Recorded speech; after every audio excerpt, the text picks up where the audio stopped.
দহনের দাপট যে কবে কমবে এ ব্যাপারে কিন্তু কোনো সুখবর এখনো পর্যন্ত নেই।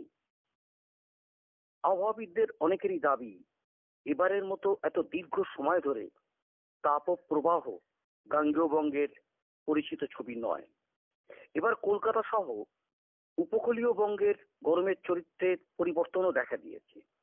আর্দ্রতার বদলে পশ্চিমী এলাকার মতো শুষ্ক গরম দাপিয়ে বেড়াচ্ছে এবং এই গরমে হিট স্ট্রোক আক্রান্তের শরীর সবার আগে ঠান্ডা করতে হবে, তারপরে তাকে নিয়ে যেতে হবে হাসপাতালে। তাপমাত্রা ক্রমশ বৃদ্ধির প্রেক্ষিতে হিট স্ট্রোক নিয়ে এমনই নির্দেশিকা জারি করেছে স্বাস্থ্য মন্ত্রক। জনস্বার্থের প্রচারের জন্য জানিয়ে রাখি, তীব্র তাপপ্রবাহের কারণে হিট স্ট্রোকের প্রবণতা ক্রমশ বাড়বে বলে আশঙ্কা করছেন চিকিৎসকেরা।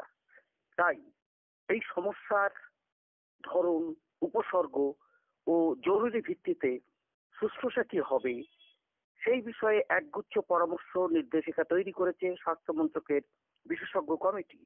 তাতে জানানো হয়েছে, শরীর ঠিক মতো ঠান্ডা না করায় হিট স্ট্রোকে মৃত্যু 40 থেকে 64% ক্ষেত্রে এড়ানো সম্ভব হয় না। ওই নির্দেশিকায় জানানো হয়েছে, হিট স্ট্রোকে আক্রান্তকে শীততাপ নিয়ন্ত্রিত বা এসি ঘরে নিয়ে গেলে যত না উপকার হবে তার চেয়েও ভালো হবে স্নান করালে বা ঘাড়ে, কানে, বাহুমূলে অথবা কুঁচকিতে আইপ্যাক দিলে।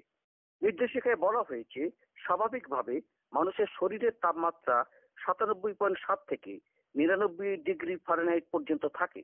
তা 100 ডিগ্রি পার করে গেলেই বিপাক প্রক্রিয়া বিঘ্নিত হয়। আবার মস্তিষ্কের সেরিবেলাম অংশেও সমস্যা দেখা দেয়। তার ফলে মানসিক বিভ্রান্তি, সিদ্ধান্তহীনতা, অসম্ভব দুর্বলতা অনুভব করা, মাথা ঘোরা, বমি হওয়ার সমস্যা দেখা দেয়। হিট স্ট্রোকের উপসর্গ দেখা গেলে 8 ঘন্টার মধ্যে আক্রান্তের শরীর ঠান্ডা করে প্রক্রিয়া চালু করার পরামর্শ দিয়েছেন বিশেষজ্ঞরা। তবে এই ব্যাপারে যেভাবে গরম বাড়ছে, যেভাবে গরম চলবে বলে আবহাওয়া দপ্তর এখনো জানাচ্ছে, আরো না হলেও দিন 3-4 এই গরম চলবে। সেক্ষেত্রে অবশ্যই আমাদের সবাইকেই এই ব্যাপারে আসল নজরটা দেওয়ার দরকার আছে।